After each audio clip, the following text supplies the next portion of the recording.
AppCast, o podcast da App Brasil. Oferecimento Fibra Agência. Olá, pessoal! Sejam muito bem-vindos a mais um episódio do nosso AppCast.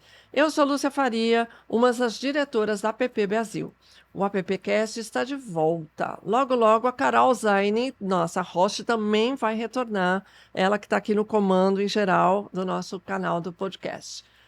E estamos diretamente da Fibra AG, que nos acolhe aqui na casa, dos estúdios da Go Live. Tá? Quando a gente fala em marcas como Nivea, Eucerin, La Prairie ou Hansaplast, muita gente reconhece na hora. Todas elas fazem parte da Beiersdorf, uma multinacional alemã com mais de um século de história, presente no cotidiano de milhões de pessoas. Nos últimos anos, a empresa tem aprofundado sua atuação em sustentabilidade, diversidade, equidade e inclusão, entendendo o ESG como parte central da estratégia do negócio. E aí, para falar sobre esse caminho, a gente recebe hoje a Lígia Annunziato, que ela é head de ESG e de DEI, Diversidade, Equidade e Inclusão, da Beiersdorf, e que ela vai participar aqui contando muita coisa boa para a gente, nos dando uma aula sobre esse assunto. Então, para participar conosco, contamos com a Henriane Morelli, que é diretora de ESG da App Brasil, que vai dividir a bancada hoje comigo. Muito obrigada pela sua presença, pelo seu tempo, sua disponibilidade. A gente sabe que você mora no Recife. É verdade. Você estava lá num lugar maravilhoso, No depois de calor. carnaval, no calorzinho. Então, muito bem-vinda, obrigada. Eu queria começar, nós vamos falar um pouco de tradição e responsabilidade ambiental. Mas antes, gente, eu preciso contar. Teve uma conversa aqui nos bastidores que a Henriane contou um caso muito curioso para a gente da relação dela com as latinhas da Nivea. Então, conta para a gente como é que é essa relação afetiva com essa marca. Com as latinhas azuis, é uma história super legal. Quero agradecer muito todos os engenheiros da Beiersdorf, todos os colaboradores da Beiersdorf, porque eu nasci em 70 e eu tenho uma pele super sensível. Eu nunca consegui ir mais de um dia para a praia. Então, meus pais, eles tinham esse hábito de descer para a praia, junto com meus irmãos, com os meus primos, e eu só podia ir um dia. Eu tinha que escolher qual dia. Então, eu ficava 3 dias na praia. Qual dia você, dos 4 aos 10, qual dia que você pode ir? E quando eu ficava exposta no sol umas 2, 3 horas, quando eu chegava em casa, eu fazia bolha de água no rosto, grande, uma bolha aqui, uma bolha aqui, uma bolha aqui. Aí, um belo dia, minha mãe resolveu fazer um reboque de nível no meu rosto e falar, vamos tentar. E daí a gente descobriu a fórmula do sucesso. E fizemos estoque de latinhas azuis. Então, eu lembro, a minha infância, assim, não podia faltar. A gente tinha sempre 3, 4 latinhas azuis para eu poder ir para a piscina, para eu poder ir para a praia. E aproveitando a história da latinha azul, uma curiosidade minha é essa, né? Eu queria que você falasse um pouquinho sobre o compromisso da Beiersdorf com responsabilidade social, com responsabilidade ambiental, com o planeta, e como vocês fizeram essa transição da embalagem, né? Qual que é o equilíbrio entre tradição e responsabilidade ambiental, como abrir mão de, né? Porque a latinha virou um ícone da marca, né? Um elo afetivo, como abrir mão disso em benefício da responsabilidade ambiental. É muito legal, gente. Eu sou suspeita, acho que eu já trabalho na Beiersdorf, Casa de Nível, seriam uns 18 anos, eu vou completar esse ano, então eu também tenho várias histórias, sou extremamente fã mesmo, sou apaixonada pela marca, porque eu acho que é isso, ela é uma marca que tem um pouco de, né, tem muita tradição, na verdade. A gente tem mais de 120 anos aí de tradição, não sei se vocês sabem, o primeiro creme criado foi o creme Nivea, né? Não existia uma tecnologia de misturar água com óleo, então a primeira tecnologia veio do creme Nivea, então é muito legal, então é realmente uma empresa de muita tradição alemã. E por outro lado, como é que a gente continua, né? Que eu acho que é um pouco dessa dúvida, assim, como é que a gente continua avançando, ainda mais agora que essa questão de meio ambiente, sustentabilidade, diversidade é muito relevante. E o meu ponto para você é, eu não acho que eu acho que ela tem que caminhar junto. Eu não acho que você tem que abrir mão de alguma coisa para seguir. Eu acho que quem tem tradição e quem realmente quer viver mais 100 anos, você precisa manter o que é essência e ir mudando no decorrer dos anos para entender a mudança do mundo, que é a única verdade que a gente tem ultimamente, né? Que o mundo vai mudar. Então, falando um pouco, a gente tem sim algumas metas ambientais, a gente quer chegar até 2045 realmente net zero como empresa globalmente, mas ao mesmo tempo a gente vem entendendo que isso é um processo e nem sempre muito fácil. Mas falando especificamente da latinha para te responder, hoje 80% da embalagem ela já é de alumínio reciclado. Então a gente já consegue hoje a nossa linda da latinha tradicional, que durante esses 100 anos já mudou de cor, já mudou de cara, mas que segue sempre com a mesma essência, com o mesmo azul. E hoje ela é muito mais sustentável na prática. Ai, que bacana. E eu queria te perguntar, até aproveitar a oportunidade, tem muito estudante que assiste o nosso podcast, que ouve o nosso podcast. Eu queria que você contasse um pouco, porque eu percebo ainda muita confusão do net zero, da neutralidade com o carbono zero, né? Falar sobre essa diferença e por que é tão desafiador tão desafiadora a meta que vocês estabeleceram. Difícil explicar de uma forma muito simples, mas o ponto é, a gente tem que, de alguma forma, neutralizar as emissões de carbono. Eu não sei, sim, eu vou tentar do começo, tá? O que acontece? Hoje o mundo tem uma camada, né, que separa, né, o universo da gente. E essa camada que a gente vive dentro, ela vive em equilíbrio. Então, as plantas absorvem carbono, soltam carbono, a gente, né, respira tal, e a coisa vive em equilíbrio. A partir da Revolução Industrial, o que acontece? A gente começa a emitir mais carbono do que a gente efetivamente absorve. E aí é um ciclo vicioso. Então, assim, eu vou absorvendo mais, vai aquecendo a terra vai dissolvendo geleiras, vai chovendo mais, e aí fica esse ciclo. E aí o que a gente fala quando a gente quer bater a meta de net zero é realmente a gente tentar eliminar essa questão de, como indústria, né, como Beiersdorf, e aí cada um na sua empresa, como é que você elimina essa emissão de carbono. Ela é eliminada, ela é impossível. O que a gente faz, a gente reduz, e aí através de embalagens com menos plástico, material reciclado e não material novo.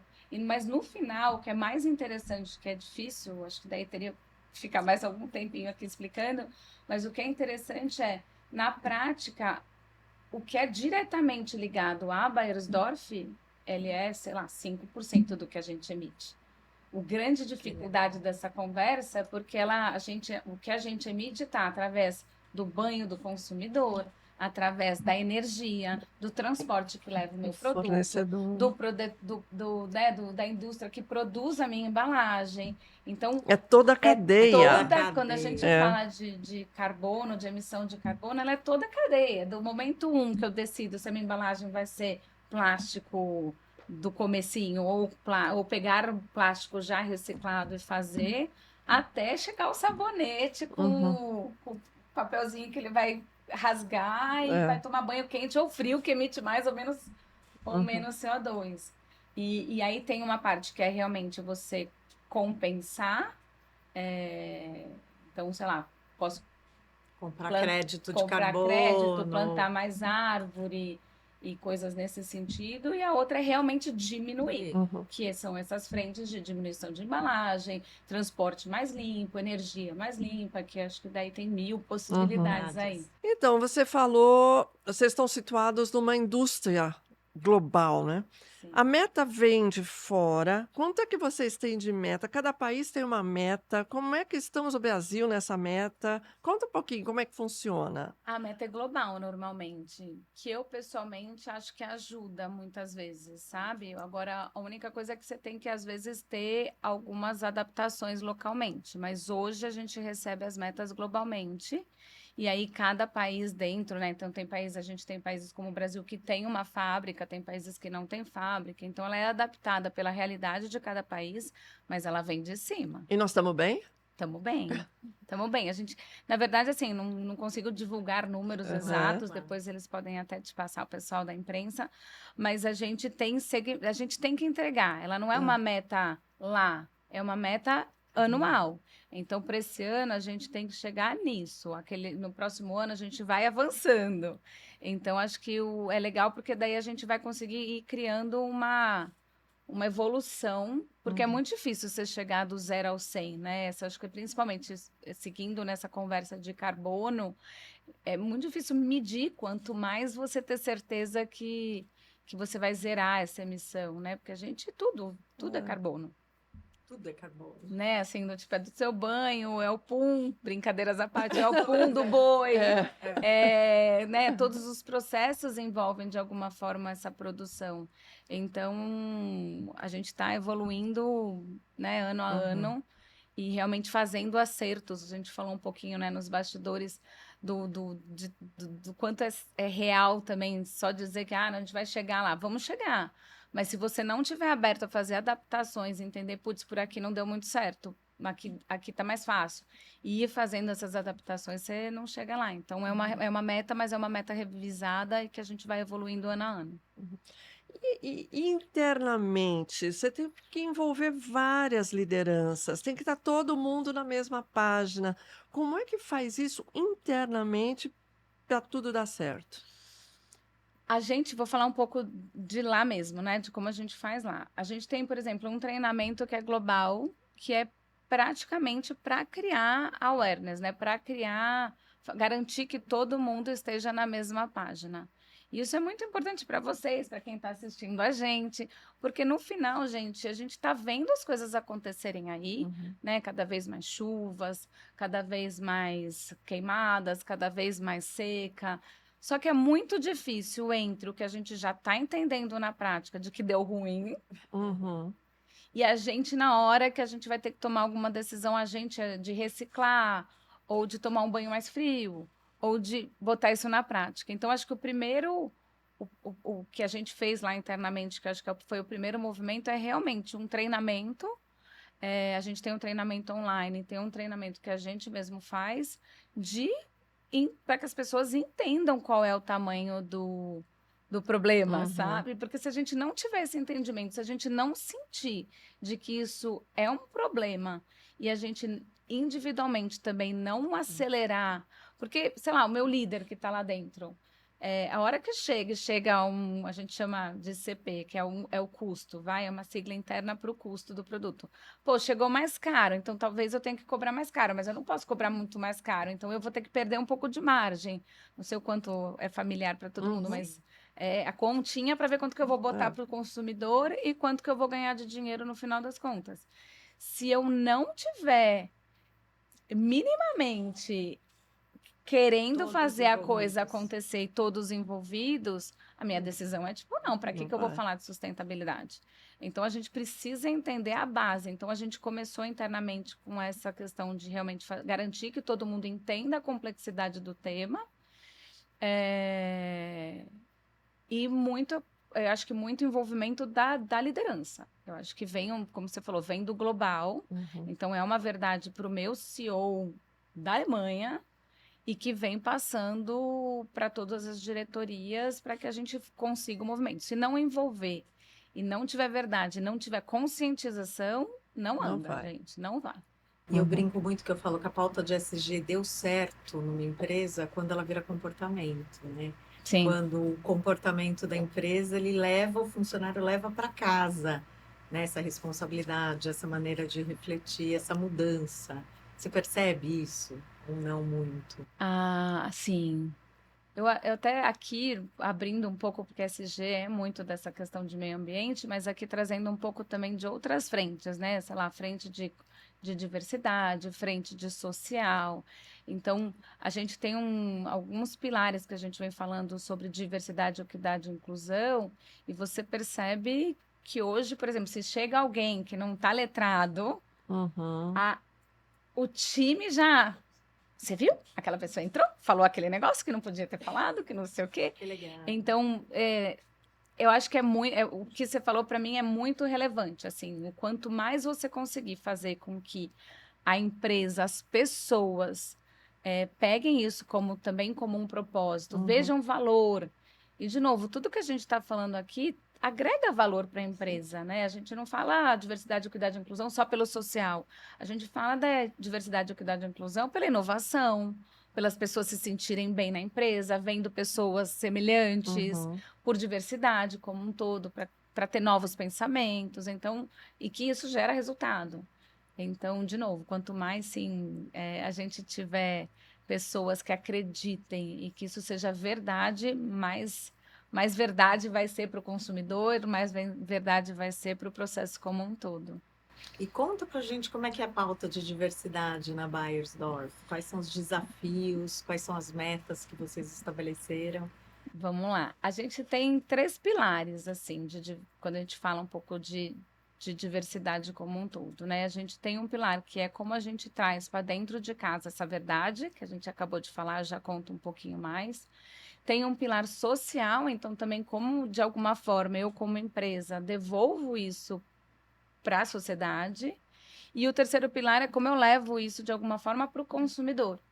Então, hoje, internamente, a gente tem toda uma parte de letramento, a gente tem metas tanto para mulheres, eu estava comentando, né, que mulheres hoje, a Beiersdorf, ela já tem 50% de mulheres globalmente, inclusive na liderança. Legal. Hoje a gente tem muito orgulho de dizer que, inclusive, a presidente do Brasil, ela é uma mulher, é a Ana Bogos, hoje ela é muito legal. Eu Ótimo. tenho 18 anos de nível e nunca tinha tido uma mulher, então... Faz diferença, né? Faz diferença, É. gente. Eu sempre falo que diversidade, quando você tem lá em cima alguém que representa, seja LGBT, seja mulher, seja uma pessoa negra, o poder de mudar é muito Uhum. maior, assim. Então, é muito icônico para a gente ter a Ana Bogos como a nossa presidente. E aí a gente tem outras frentes, além de letramento, a gente tem frentes de fazer muito voluntariado. Então, outra coisa que eu falo também de diversidade é quando você vive na prática a experiência te muda. O que vocês fazem na área social? Vocês têm A gente tem projetos? hoje, a gente já fez muita coisa, a gente tem algumas frentes, já tivemos uma frente, principalmente na pandemia, com Amigos do Bem, então, Uhum. para levar água realmente para as bases do Amigos do Bem. Hoje a gente tem 2 grandes parceiros, um é a Unicef, Uhum. então até o ano passado a gente estava com o PIA, que é a primeira infância antirracista, então é como é que eu levo conhecimento para essas educadoras, profissionais de saúde, para chegar num atendimento mais justo e verdadeiro. E hoje a gente está também com outra frente que fala, porque todos esses investimentos sociais que eu estou trazendo, parte de Nívia, do propósito de Nívia, que fala sobre saúde mental, sobre isolamento social, como é que a gente garante que as pessoas não se sintam tão solitárias nos dias de hoje. E aí a gente tem uma outra frente com a Unicef, voltada realmente para essa questão de saúde mental de jovens. A gente faz parte do MIO, que é 1 milhão de oportunidades, onde a gente gera empregos. Então, essa é uma das frentes que a gente tem. E a outra é com a Feira Preta, que é da Adriana Barbosa. Não sei se vocês conhecem. Sim. E aí lá a gente tem algumas frentes que falam sobre empreendedorismo negro. E é um ciclo muito bacana, assim, porque a gente investe em projetos que eles levam educação para esses empreendedores, né? Seja para um influenciador, seja para um quilombo que produz mel, que produz coisas, como é que eles conseguem fomentar para ganhar mais dinheiro, para que esse empreendedor consiga efetivamente evoluir. E a partir daí, depois ela tem o Festival Feira Preta. Então, esse ano a gente participou e aí você vê o influenciador ali trabalhando para a gente, vê as pessoas vendendo seus produtos ali, porque eles fazem sempre um espaço para esses empreendedores. Então, é muito legal. Essas são as 2 frentes que a gente tem apoiado, que eu acho que também, quando a gente fala de investimento social privado, você tem que ter um pouco de consistência. Então, essas parcerias vêm aí há alguns anos, tentando realmente levar essas pessoas para fora desse isolamento social, para realmente evoluir aí no processo de autonomia mesmo. E o terceiro pilar, você tinha falado que é para o consumidor, né? Então, Isso. para o consumidor, o que significa, quais ações vocês têm feito? Quando a gente fala de consumidor, então vou pegar um exemplo de raça, tá? Pegando essa temática de raça. Uhum. Então, hoje, dentro de casa, a gente evoluiu muito realmente trazendo pessoas para dentro de casa, negras, né, para dentro da Beiersdorf. Hoje a gente tem um grupo de afinidade, que realmente, a gente tem 5, né, mas a gente tem um voltado a isso e a gente tem muitas ativações para que a gente faça letramento, acolhimento e desenvolvimento. A gente acabou de fazer uma parceria com o Mover, não sei se vocês conhecem também, a gente já faz parte da iniciativa também, para que essas pessoas realmente evoluam na carreira e que a gente apoie. Aí a gente vai para o social, por exemplo, com Feira Preta, que é focado nisso, e a gente tem produtos como Beleza Radiante, que chega até o nosso consumidor. Mas não é só sobre produtos, sei lá, eu estava na minha fase marqueteira nessa época e participei muito do desenvolvimento de Beleza Radiante. O que é o Beleza Radiante? Beleza Radiante é uma linha de produtos, a gente tem tanto hidratante quanto produto facial, voltado para a pele da mulher negra, da mulher e do homem negro, né? E ele foi desenvolvido a partir, e aí que eu falo um pouco do tipo, como é que você faz com que o processo não é só um produto. Porque você botar no rótulo do tipo, feito para mulheres negras, homens negros, é uma coisa. Outra coisa é você garantir que todo o processo tenha sido realmente envolvendo essa temática. Então, todos os testes foram feitos na pele negra. Então, a gente desenvolveu a partir de um conhecimento de uma pele diferente para que a gente pudesse trazer os ingredientes certos, o produto certo para realmente fazer essa hidratação. Toda a parte de publicidade que a gente fez foi muito a partir de... Eu lembro que a gente fez um mesa, que é tipo um momento com experts para a gente criar todo um planejamento estratégico. A gente tinha 80% dessa mesa de pessoas negras, os fornecedores de tudo que a gente fez eram negros. Então, como é que você mexe a cadeia, né? Acho que nessa época, inclusive, a gente fez uma campanha através de uma das novelas, eu não vou lembrar o nome. Você lembra, como é que fala? Universitários. Daqui a pouco a gente traz, tá, gente? E que falava sobre uma mulher negra que estava ascendendo e que virou uma cantora. Então, como é que você também traz a temática não só do produto, mas você traz a conscientização para que realmente a gente, a cada ano, vá conseguindo evoluir nessa temática de uma forma muito mais justa do que ainda é nos dias de hoje, sabe? Não é uma jornada simples, não é fácil. Não tem receita de bolo nessa área, não existe. Não existe. Para cada empresa tem um desafio diferente. E quanto mais você fala, hoje eu já sei, você sabe isso. É um pedaço. Você vai ter como aprender mais, assim. E cada jornada é uma jornada. Então, quando você vai entender, sei lá, em diversidade, um pouco da temática de raça, ela é uma. Quando você vai entender a temática de pessoas com deficiência, é outra completamente diferente. E como é que você consegue fomentar para que a gente consiga evoluir? Tem que ter esforço, tem que ter intenção, tem que ser intencional. Tem que ser verdadeiro. Se não for... E você tem que ter um apoio verdadeiro também, sabe? Porque senão fica baixo, né? Greenwatch, assim, vira um negócio realmente que é muito mais para mostrar do que efetivamente fazer, sabe? Qualquer deslize hoje tem uma amplifica de tal maneira, né? Esses 3 pilares da gente é para que a gente tenha seja efetivo, né? Não posso falar que eu tenho... que eu estou fazendo um produto e não apoio, não trago pessoas, né? Meus gerentes de produto são todos brancos e fazem a campanha, não faz sentido, entendeu? E aí também, por exemplo, eu sei que muito do público é agência. A gente fez questão de ter nas nossas agências, seja a agência de publicidade, seja o criativo, porque a gente tem que trazer verdade, porque senão não vai ser certo, sabe? E a gente mesmo, no momento que a gente estava criando o produto, a gente teve um momento de muita humildade, de falar, a gente não sabe nada. A gente não sabia. A gente fala, evoluiu muito. Evoluiu, e a gente está evoluindo. Mas ainda nos dias de hoje, às vezes você se pega e você fala, errei, não sei. Então, ter essa humildade realmente de falar, gente, não sei, quem sabe ir atrás e trazer pessoas que possam realmente falar, né? Tem um lugar aí para falar, é muito importante.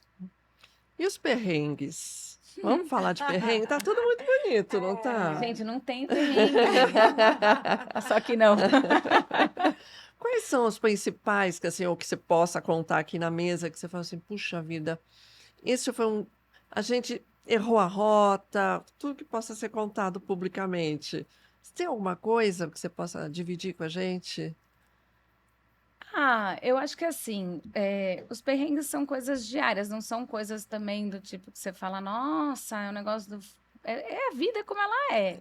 Então, por exemplo, um produto. Acho que quando a gente fala voltando um pouco, né, dessa emissão de carbono, as frentes que você pode ter para você emitir menos carbono é um transporte, é uma embalagem com menos material ou com material reciclado na sua composição, é uma mudança de fórmula.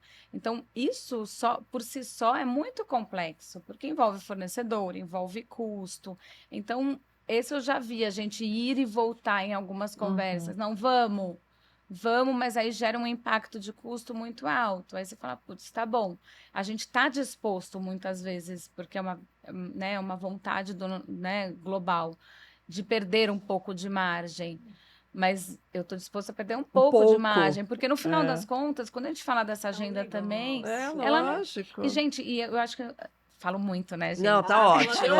pelo Eu acho ótimo. Vamos nessa. Eu acho que antigamente, que eu também sou dos anos 70 e pouquinho. Usamos Nivea. Estamos ótima, gente. Existia um tabu, né, do tipo de falar de coisas positivas sociais, diversidade e negócio, como se o dinheiro e a ação fossem opostos, e não é. Se eu tiver uma empresa que não gera lucro, eu não consigo gerar tantos empregos, eu não consigo ter dinheiro para trazer as frentes que vão apoiar, né, que vão fazer evoluir a agenda. E nem é responsável socialmente, porque se eu também, sei lá, falir, eu mando um monte de gente embora. Claro. Então ele precisa ser um ciclo virtuoso, né? Ele precisa ser um ciclo que seja bom para todo mundo.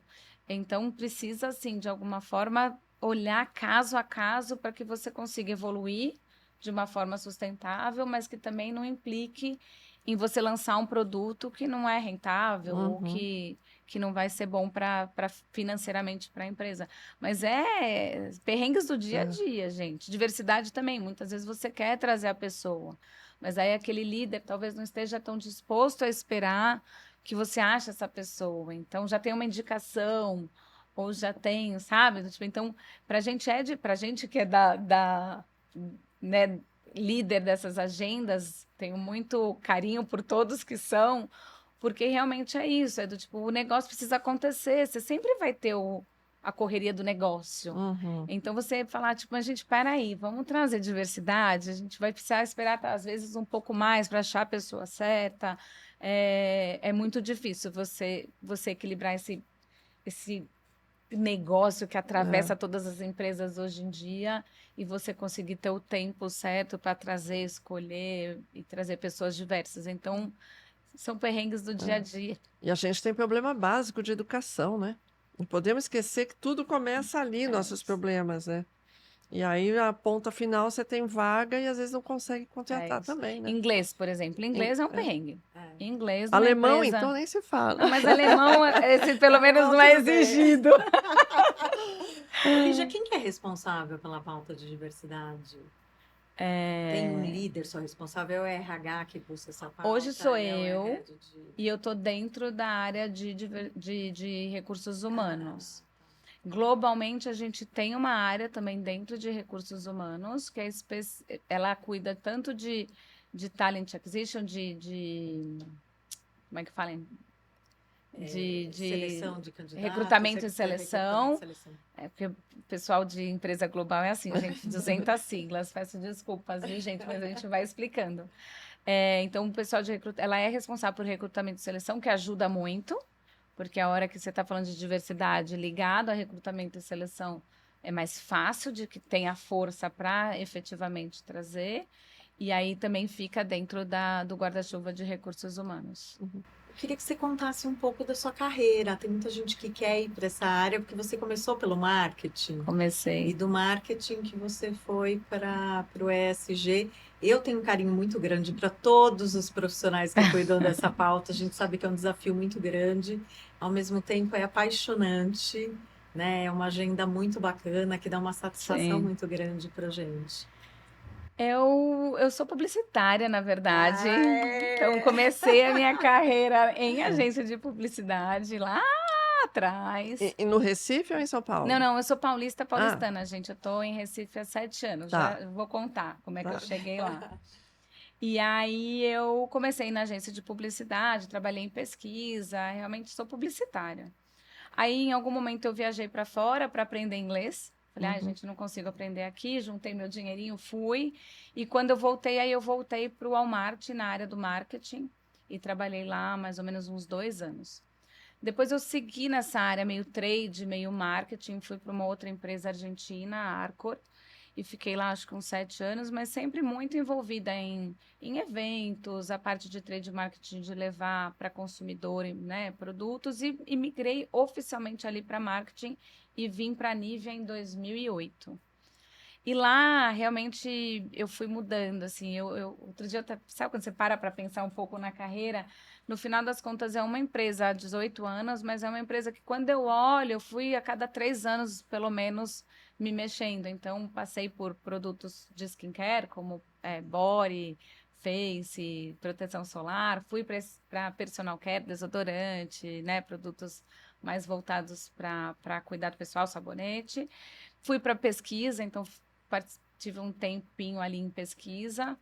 Depois eu fui para o Nordeste, fui convidada para ir para o Nordeste para cuidar de trade e marketing, porque quando a gente fala de diversidade também o Brasil é gigantesco. E aí nada como viver, às vezes, vou fazer os paulistas que me perdoem, mas eu sou paulista com muito amor, mas muitas vezes a gente fica daqui, viu, agências de publicidade, achando que sabe o que é, né, o restante do Brasil. E, gente, Recife é uma coisa, Manaus é outra, o Pará, né, que a gente fala norte, o Pará é outra. E quando você vai viajando ali pelo Nordeste, São Luís é outra, né, Maranhão é outra coisa, Ceará é outra coisa, então é muito diferente. Então a gente falou, putz, você tem que ir para lá para poder entender sentir, realmente, né? e aí fica mais Viver. fácil de você viver, de você sentir, de você viajar. Então eu fui para lá para isso, fiz ações voltadas realmente para aquele mercado, mas quando teve a pandemia e a gente estava no momento de lançar o propósito de Nivea, né, falando muito de propósito, eu acho que eu sempre tive, no final das contas, essa paixão por pessoas, por diversidade. Eu comecei a me envolver voluntária. Falei, chefe, me deixa cuidar desse, né? Deixa eu cuidar. Estamos aqui na pandemia, nessa sofrência. A gente chegou a fazer álcool gel na época da pandemia, assim, uma empresa que não produz álcool gel, realmente para tentar apoiar. E aí eu comecei a me envolver e fui trabalhando no paralelo. Fui comendo, como a gente diz, pelas beiradas. E aí, em 2000 a gente está em 25, acho que 22, oficialmente, eu migrei para o RH. E aí, realmente, nesse lugar de diversidade, equidade e inclusão e sustentabilidade, né? E cuidar dessa parte social. E adoro, gente. Assim, acho que, de verdade, eu não sei por que eu não vim antes. É porque essa onda que foi vindo, foi empurrando a gente para esse lugar, né? Era uma coisa que não era, que estava lá atrás, não era pauta, agora é uma necessidade, é uma urgência, né? O planeta está sucumbindo, né? Então a gente tem que fazer alguma coisa. Tem Eu que acho que fazer. bate aqui dentro, né, da gente. Eu acho que quando você... Não sei, eu acho que tinha até em algum momento a gente falou de trazer alguma história Isso. que toque. Conte a história. A sua. Eu tenho algumas, mas eu acho que tem algumas histórias que me tocam, assim. Eu acho que a hora que você realmente tem essa empatia, sabe? Você tem esse olhar pro outro e você é picado pelo fazer a diferença, porque eu acho que é isso, gente. A própria pandemia, gente. Que mensagem que Papai do Céu deu pra gente de que é o básico, de que são as relações, de que é isso que é o importante, né? E acho que tem algumas pessoas que ainda não aprenderam, não entenderam. Muitas, não captaram a mensagem. Tem uma jogando contra, né, a pauta em si. Mas eu acho que é você perceber que é isso que faz diferença. Então, fui picada. Mas algumas histórias que eu acho que me tocam, a gente tinha um projeto com uma ONG que falava sobre meninas negras mesmo, né? Do tipo, como é que a gente poderia empoderar essas crianças, né? Essas meninas e meninos essas crianças negras para que crescessem entendendo o que é o racismo e soubessem se defender sobre isso.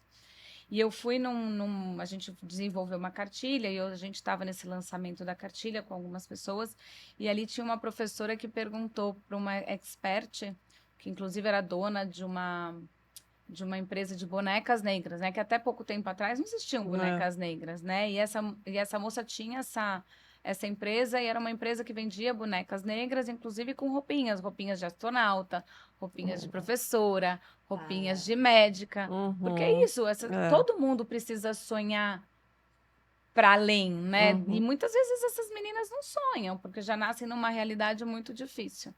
E aí ela falou, gente, eu tenho um aluno que é negro, eu sou uma mulher negra, e ele me rejeita. E ela falou, eu não consigo entender, porque eu sou igual a ele, e eu quero fazer esse acolhimento. Gente, me arrepia, gente. Se eu chorar aqui também não repara, tá? E aí ela falou, você sabe que a gente às vezes faz alguns exercícios de dar para crianças um lápis marrom, um lápis preto, um lápis bege, ou dizer do tipo, pode não pintar. E pede para fazer um autorretrato. E tem muitas crianças negras que não se pintam de negro. Porque aquilo, de alguma forma, dependendo do contexto que eles estão, causa sofrimento. Então, não é... Às vezes, o que ele via nessa professora era o que ele não queria. Porque ele de alguma forma, o Brasil é muito diverso e a gente tem evoluído, mas a gente é um país ainda muito racista, né? Em pequenas coisas que a gente faz, que a gente fala, não, porque o preconceito, ele vem, ele é físico, né? Não é uma escolha, a gente tem as referências e o nosso cérebro reage rápido.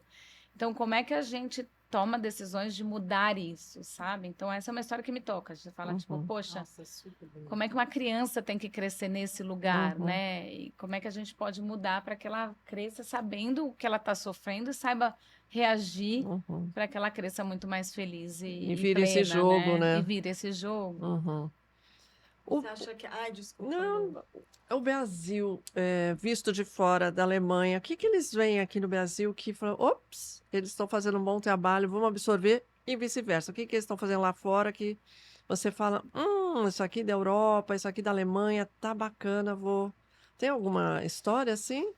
Eu não sei se eu tenho história, mas eu acho que eu posso talvez um pouco como conceito. Eu acho que o Brasil, ele é muito interessante isso. O brasileiro é muito... Ele tem muito gingado, gente. A gente tem muito gingado, a gente tem muita referência, a gente tem um jeitinho. A gente é bom, a gente é A bom. gente é bom, gente. A gente é bom. É bom. Tudo bem que às vezes acho que a gente questiona demais, ou às vezes também eu percebo que a gente também sempre quer mais. E eu acho que a gente aprende o inverso às vezes, sabe? Eles às vezes têm uma coisa, principalmente o alemão, Mais de pragmática, mais né? pragmático, de mais horários, de mais... Eles são muito mais... A gente, sei lá, exemplo muito bobo do dia a dia, tá? Então, a gente, sei lá, deu 6 horas da tarde, deu o seu horário, você tem que ser 6h30, se deixar, você vai até às 7, ainda mais paulistano, isso vem mudando, graças a Deus, mas a gente sempre foi muito workaholic, né? Do tipo, vamos além. E lá, às 6 horas da tarde, que você tem que buscar seu filho às 6h20, sei lá, porque não tem um serviço que possa buscar. Gente, eu já tive reunião que acabou. A pessoa falou assim, sorry, tipo, eu tenho que buscar meu filho, mas acabou, não é que acabou, ele cortou. Então, assim, deu meu horário, tipo, tchau.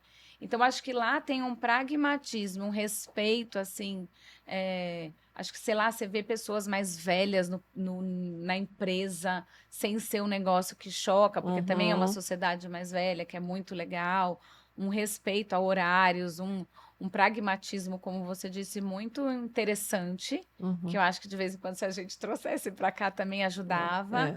Mas eu acho que a gente, como brasileiro, tem um olhar muito legal, assim, de diferente, de ir além, uma pitadinha aqui, de questionar.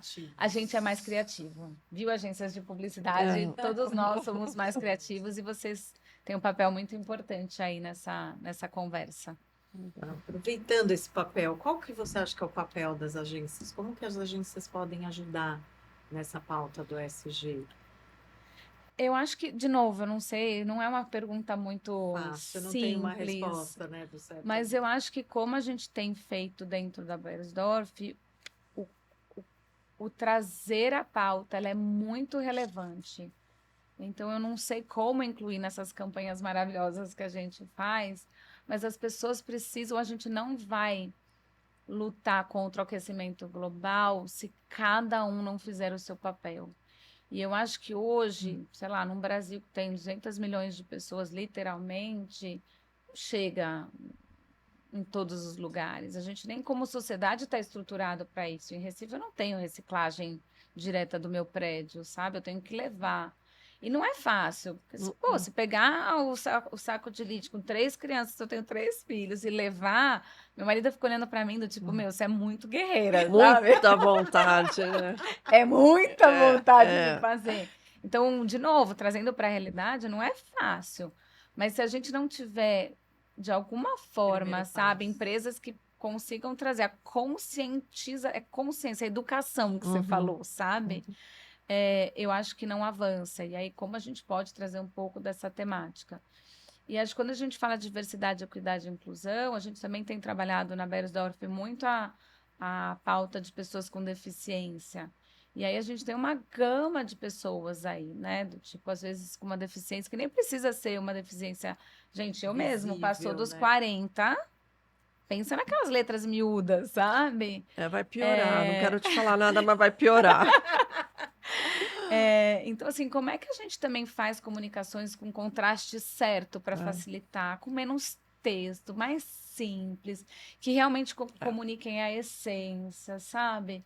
E que tenham de formas que possam adaptar para pessoas que talvez não vejam, não escutem, né? Quando a gente fala de redes sociais, de mídias sociais, da parte toda de internet, como é que a gente amplia esse conhecimento? Porque se eu não tiver conhecimento, eu também não sei nem que eu estou fazendo errado, não sei nem que eu poderia fazer além. Então, acho que eu sempre falo, ir atrás de conhecimento, entender um pouquinho mais, A ajuda realidade você do colocar na outro, né? prática, sabe? Uhum. Você é par do marketing. Eu não sei o que você quis dizer com par. Você está lado a lado com o marketing. Você é chamado para todo o desenvolvimento de produto. Você é para todo lançamento de produto. Você está em Não, todos os ainda momentos. não. Não, na Eu falo que o meu prática, sonho é quando a agenda de SG ela não existir, não deveria existir a diretoria de SG. todo SG mundo deveria tivesse, é isso. permeando, né? Esse eu acho que seria o A grande gente tem transformação. frentes que a gente tem que trazer educação. Então, sei lá, o treinamento de Net Zero a gente levou para o marketing, a gente Sim. levou para a supply, a gente levou para outras áreas. Na agenda de pessoas com deficiência, a própria agência que apoia a gente, né, na parte de mídia, né, de publicidade e tal, ela participa para entender um pouco mais do que é um design universal, do que são então a gente sempre traz pitadas, por exemplo, em Beleza Radiante, a gente teve muito letramento, então a partir do letramento o marketing consegue. Então assim, estamos próximos, Uhum. mas eu não consigo estar envolvida do tipo, eu tenho por exemplo, claims, então a relação ela existe. Uhum. Então, eu vou ter um claim, eu tenho que colocar lá que tem 50% de plástico reciclado. A gente valida através né, do pessoal de desenvolvimento que tem relação comigo de sustentabilidade para entender se a gente pode botar aquele claim escrito. Mas eu não sou consultada o tempo inteiro, é impossível, assim, Uhum. sabe? As estruturas ainda de ESG não são tão grandes assim. Uhum. Eu queria dizer que a conversa Gente, tá que ótima. aula! Gente, eu sou super fã da Lígia, eu consumo conteúdo de Lígia. Quando a Cris teve essa ideia, falou, vamos trazer para a PPcast alguns cases de SG. Eu falei, vamos trazer a Lígia? Bonitinha, fico agradecida, lisonjeada. É. Foi Você uma quer fazer alguma delícia, última né? pergunta para a gente Quero começar? agradecer. Nossa, eu tive uma aula aqui. Foi. Uma aula. Acho que nossa audiência vai gostar muito. Que Você legal. quer deixar algum recado para a gente fechar também nossa conversa? Queria O que a agradecer. gente não perguntou que você queria contar? Não, acho que a gente abordou bastante. Sempre, gente, se perguntar, sempre vai ter mais, mas brincadeiras à parte, acho que agradecer, acho que é muito legal o papel de vocês também de tentar trazer, né, essa temática. É isso, é cada um fazendo um pouquinho, eu me disponibilizando a vir, vocês Hum. fomentando a agenda. Então, acho que como é que cada um consegue trazer um pouquinho dessa agenda. E saber que é muito relevante, gente. É relevante para a vida, é É. relevante para os filhos que a gente vai deixar aí nesse meio ambiente, É um nesse mundo. legado. É. É um legado. Como é que a gente vai trazendo justiça, reconhecimento, inclusão e vai cuidando um pouquinho mais do nosso planeta? É isso, gente. É isso que a gente precisa fazer. Muito bom. Gente, estamos chegando ao final, então. Eu espero que vocês tenham gostado. A PP Brasil agora tem uma loja oficial, é isso mesmo. A gente tem uma lojinha cheia de itens exclusivos, personalizados. Foi feito em parceria com a Zaluna. A Zaluna é uma referência em brindes criativos de qualidade, então entra lá. Nós temos aqui a nossa canequinha, que estava com um café gostoso, e você já pode começar o dia conectado com a gente. Nosso site www.appbrasil.org.br. E aí você vai lá e clica na loja, tá bom? Tá imperdível. Finalmente, quero agradecer Henriane pela ajuda, pela participação, pela ideia. Hoje era para ter uma outra convidada, a nossa vice-presidente, a Cris Pereira, a quem mandamos um beijo. Cris. Hoje ela estava meio doentinha, não pôde vir. E muito esclarecedora a sua conversa, eu acho que é uma aula mesmo, Lígia, eu acho que a gente tem Obrigada. muito a aprender. Estamos só no começo de uma longa trajetória, tá bom? Deixa eu ver se eu preciso falar mais alguma coisa. Eu preciso falar aqui, vocês podem seguir @appbrasil. E esse episódio só foi possível graças ao apoio da nossa casa parceira, que está nos recebendo, a Fibra AG. Muito obrigada por estar com a gente nessa jornada, Fíbia, e obrigada a todos vocês que estão nos acompanhando. Até o próximo AppCast. Tchau, tchau.